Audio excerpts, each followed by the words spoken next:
BrooklineHub In-Depth is presented by the 501c3 nonprofit BrooklineHub.com. BrooklineHub.com are the proud founders of the Brookline Youth Awards. Now in its 11th year, the Brookline Youth Awards is an opportunity for Brookline residents to hear about the character, challenges, and dreams of its young people as well as adults dedicated to their success through the power and intimacy of video interviews shown on the big screen at the Coolidge Corner Theater. This year, the 11th Brookline Youth Awards will present Lisa Irvings and Michael Brill with the 2021 Suriel Guerrero Parent of the Year Award. Last week, our founder, Harvey Bravman, interviewed Lisa and Michael from the stage of the Coolidge. What you are about to see is the full interview between Harvey and Lisa and Michael. A 3-minute version will be seen at the 11th Brookline Youth Awards.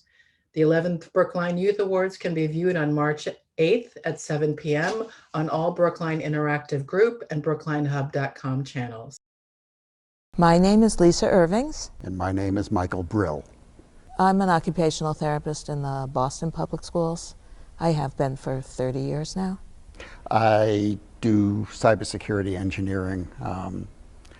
Not anything I really thought I'd be doing earlier on in my life, but I work for a defense contractor on a contract with the Air Force doing cybersecurity for a specific fleet of aircraft. So tell me who is in your family. Tell me about you have two sons? Two sons. So tell me about them. Okay. Nathan, our older son, is in college. And then Henry is a senior at Brookline High School. And you know, I guess the reason why you were pretty much unanimous choices for Parents of the Year are just people recognize the amazing person that Henry is, and that the way he is, and I think he's transformed for a lot of people what their vision is of someone who has Down syndrome. Could you tell me a little about Down syndrome so that I can understand, or the audience can understand? So our son Henry has Down syndrome. And that includes certain developmental limitations and some physical, muscle tone issues and stuff. Henry has he's an incredibly hard worker. He has overcome those limitations far beyond what I think we expected or most people expect. He's been on the high school swim team for all 4 years. He passed the MCAS exams. He's just a really hard worker. Part of that credit, I think, is due to Lisa having gotten him the supports that he was both entitled to but needed early on, all through elementary school and preschool. But a lot of it is just who Henry is. What I was told when he was little, when he actually, surprisingly, because he's quite athletic now, his gross motor skills were his weakest area. He didn't walk until 2.5, and I was told that some kids were just better in the physical and some were more cognitive, but I feel, we do a lot of activities with the Down syndrome community. He's been in an adaptive ballet class since he was 6 with other Down syndrome kids, and we've gotten very close to the families. And I do feel there's a real range of abilities within that.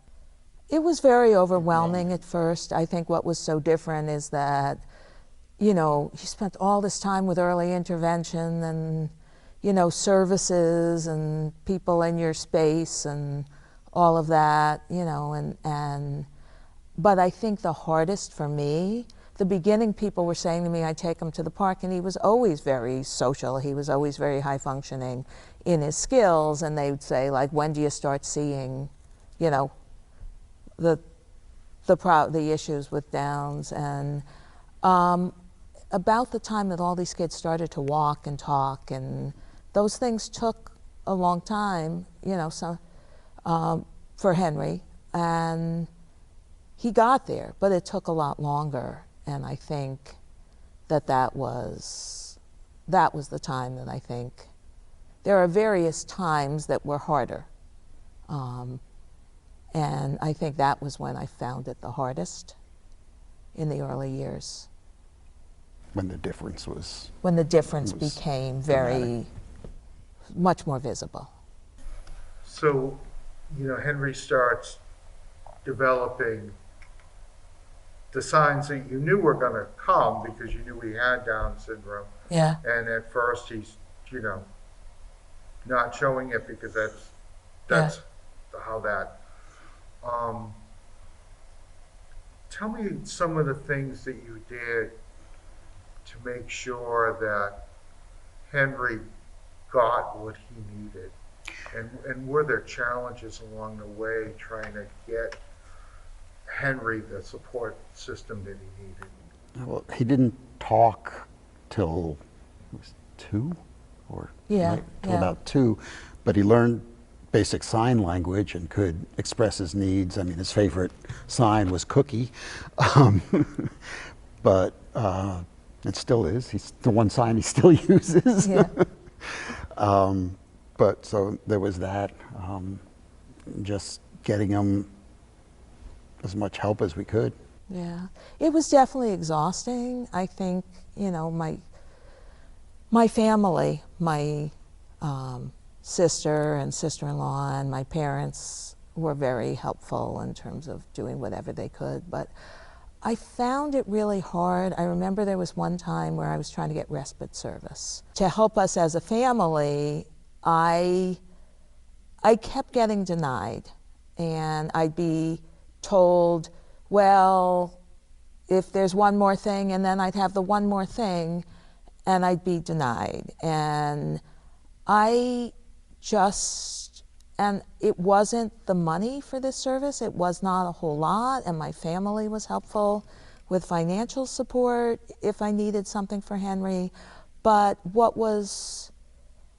I felt so frustrated by the fact that even though I knew the system, I couldn't get these services. It felt so unfair, and I just felt like I needed to keep going until I could make my point that, you know, that here I was, somebody who does this work. I had done early intervention work for many years, and I knew the system, and I couldn't get what I needed. And I had to keep it going until I talked to the top person and said that, because I was so frustrated about what this meant, how hard it was to get services for a kid in a family that needed support with a child. What I was going to say too was part of it was, as much as Henry, you know, meeting Henry's needs, we also had another son whose needs we also had to meet. So it was like splitting, you know, not wanting to make sure that Nathan wasn't being neglected, giving him equal time. I have a friend who had a younger brother with, you know, disabilities, and I could tell from her that she had resentment towards her brother because of her not getting attention. You know, it was something that was important to both of us that, you know, Nathan never felt that. And the two boys have a great relationship. I mean, they really love each other. And that's been great. And Nathan's an amazing big brother, and when I think about, you know, there's so many hard things in terms of raising kids generally, and particularly, you know, when you have a child who has special needs. But the thing I feel that we've done better than that shows me all the time that we've been successful is their relationship. because they have such an incredible relationship. And I think not that, you know, that Henry's needs obviously put a different dynamic in things, but they have a wonderful relationship, and Nathan's just an incredible big brother. Henry's gotten so many nominations the last few years, but one of the nominations this year's was Ilan, and I think that he got 2 this year, I'm not sure, but you were, Lisa, you were mentioned in it, in the nomination, and he talked about, you know, just how you, and I'm sure he's probably talking to you, Yeah. and this is coming from both of you, of just, you know, that Henry had this attitude that he could do anything. Yeah. And that he was empowered. And so which made Elon's job easier, that he didn't have to teach Henry to feel empowered. He already had that in his parents. Well, I think that's why, you know, when I say that what we feel we've done best, and I think I speak for Michael saying this, is the relationship of our kids and who our kids are as people. You know, I know all these people whose kids are successful in so many ways, but I mean, below it, I underneath it, I feel like our kids are just good kids, and anyone who knows them, you know, camp directors and teachers, that's the first thing they would say about them, and that's where I feel, you know, at the end of the day, that's what matters. And I think empowering Henry has been not that hard, because Henry is the one who decided that he was going to do everything. No, he's a great advocate for himself. And if anything, there have been points where I was, you know, I was a little worried, like when I said all those times, you know, he was like, first semester, he has a wonderful Learning Center teacher now, but he had the same one for 3 years, and who was also wonderful. And he was saying, I want to go out of these small group classes. And his teacher said, well, why don't you write a letter to your mom? And I get this letter, and, you know, and I said no at that point. I said, let's see how it goes.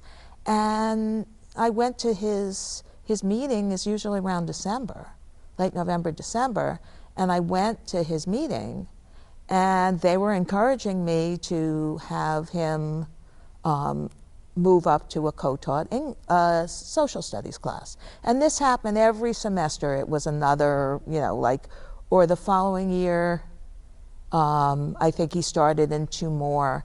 But a lot of this was Henry saying, this is what I'm going to do, and this is what I want to do. And so I think he's made that piece easy. That's sort of one of the lessons, right? I mean, for you know, part of what we try to do with this event is educate people.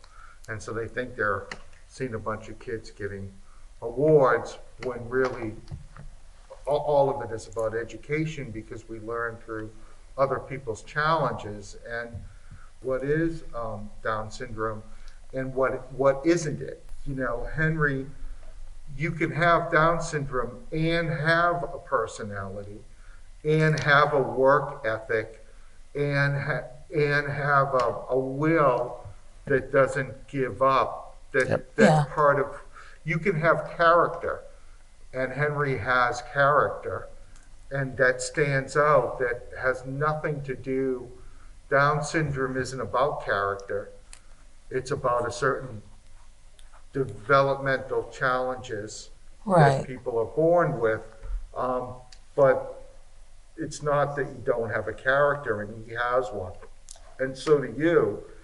So, you know, do you think that part of just the fact that he is who he is, I mean, he's one of the most popular kids in the high school, he's one of the most popular kids in the high school that I've ever seen.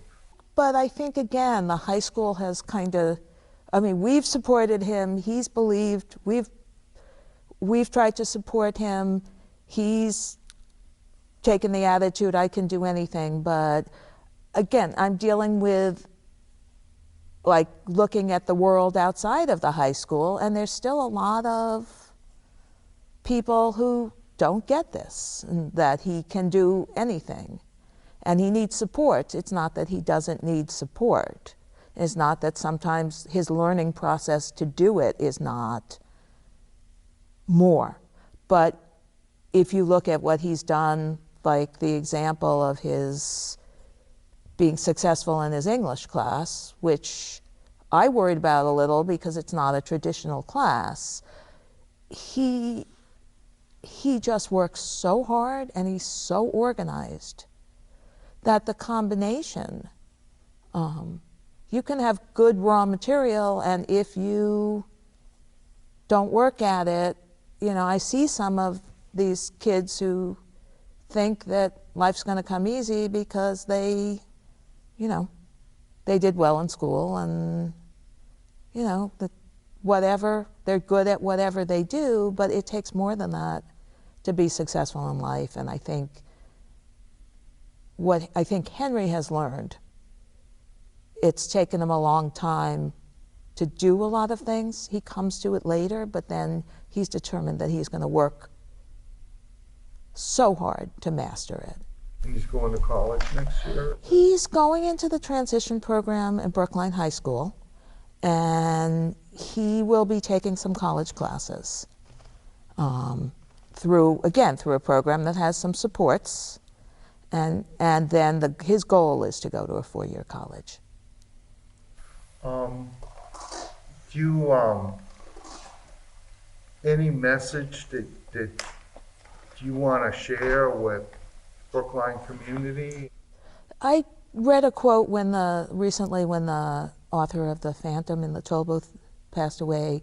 There was a quote in the Globe, and I tore the thing out because it was like, this was Henry to me. It said, everything is possible unless you believe it's impossible. And I guess that's Henry to me and why he's so successful. But I think looking at it from the community, it's everybody can achieve unless you believe they can't achieve.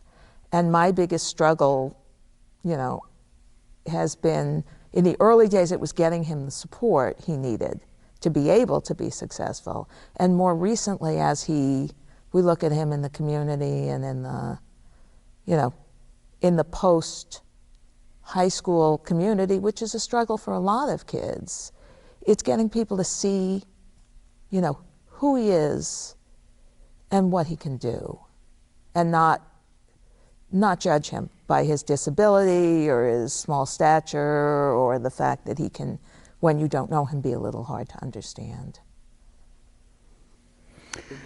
I guess, early on, I found myself often tempted to talk him down from his lofty goals, but he's achieved so many of them that now it's just, well, we'll work at it, you know, we'll try and find a way.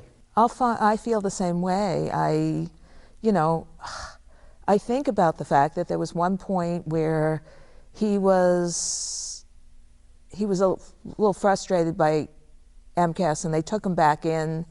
They gave him a break. He was in phys ed, and he was supposed to go finish. And I think this was 6th grade, and he didn't want to go back. And I went to the next meeting, and it's like, are we at the point where maybe we should consider something else? And thankfully, there was a wonderful team leader at that point, and she said, it's the wrong time. She's like, Lisa, they're pulling out all these different things. She said, don't do it now. And, you know, he passed on his first try, all of them, physics, you know, the English and math, but also physics. And I mean, you know, I think that some of those things, like Michael was saying, it's happened so many times that he's just said he was going to do this and he's done it. That we are at a point, you know, it's like, I remember, years ago when he was talking about college, where I just tense up because I was like, what are we going to do when he gets there? And now when he says he's going to go to a 4-year college, it's like, I believe this is going to happen. And I'm not saying it's always going to be easy for him or for us, but this will happen because this is what we've seen, exactly what Michael was talking about, that, you know, we try at times to redirect him, and we couldn't redirect him, and then he'd accomplish it. So, yeah. So I think that's the most important thing. Hi, my name is Danielle Myers of ADW Video Productions and BrooklineHub.com. BrooklineHub.com is a 501c3 nonprofit online publication dedicated to community building through local reporting and events. 2 years ago, we screened a short film as part of this event that I had the privilege of working on. Brookline Facing Civil Rights was produced by our founder, Harvey Bravman. The film is about the experiences of African Americans who helped break the wall of segregation that existed in Brookline before the civil rights laws were passed in the 1960s. Last year, the film sold out the Coolidge Corner Theater and included a panel discussion on inclusivity. You can stream the film and the discussion on BrooklineHub.com in exchange for a donation to the Brookline Community Foundation's Safety Net Fund. You can also stream Soul Witness, a film that features interviews with Brookline Holocaust survivors conducted 30 years ago, on soulwitness.org.